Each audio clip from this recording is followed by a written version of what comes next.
Honorable colleagues, I'm Honorable Dr. Zainab Gimba. I represent Bamangala Kalabalge. Because of time, it's Mr. 1 Speaker. minute, so the most important issue. Mr. Speaker, I beg your pardon that 1 minute should not start with the women. Let the men that are strong start one minute. Okay, because so that it will not look like it's against women. Use your 2 minutes. So, Mr. Speaker, you win, you are the winner.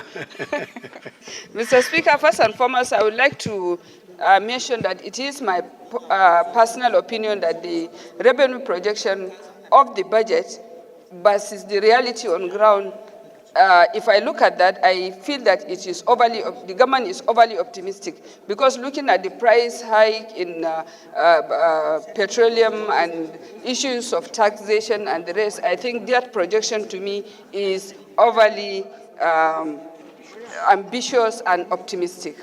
And equally, the debt servicing, when we look at the rising debt, the amount allocated for the debt servicing, Mr. Speaker, equally might be at the detriment of other infrastructural developments we have, especially in critical sectors like health, education, and agriculture.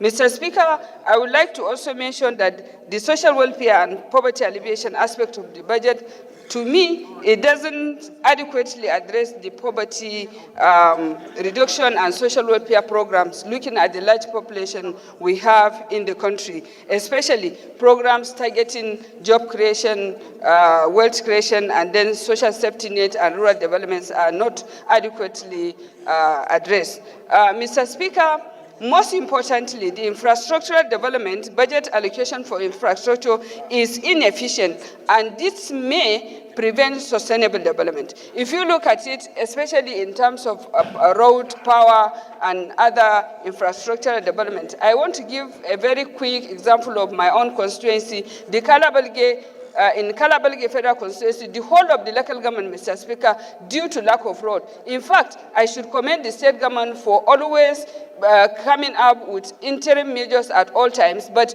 for almost 6 to 7 months, or sometimes 9 months, this local government will be cut off from the rest of Nigeria. I think and over the years, we have been approving budgets year in, out, and I have always been advocating for a road there, and this kind of infrastructures might not only bring about sustainable development, but even in terms of security, it might also bring a lot of improvement in that aspect. Mr. Speaker, I would like you to note that Kalabalge for now have only donkey as their means of transportation, because even at that, in the past 2 or 3 months, they only use jerry cans to be on the water to come to Cameroon and get food for themselves. Mr. Speaker, these sort of issues should be included and should be considered as priorities in the budget, because and I'm sure also those who are supposed to look at the issues in the budgets are here, and I think this is one of the issues I would like to mention.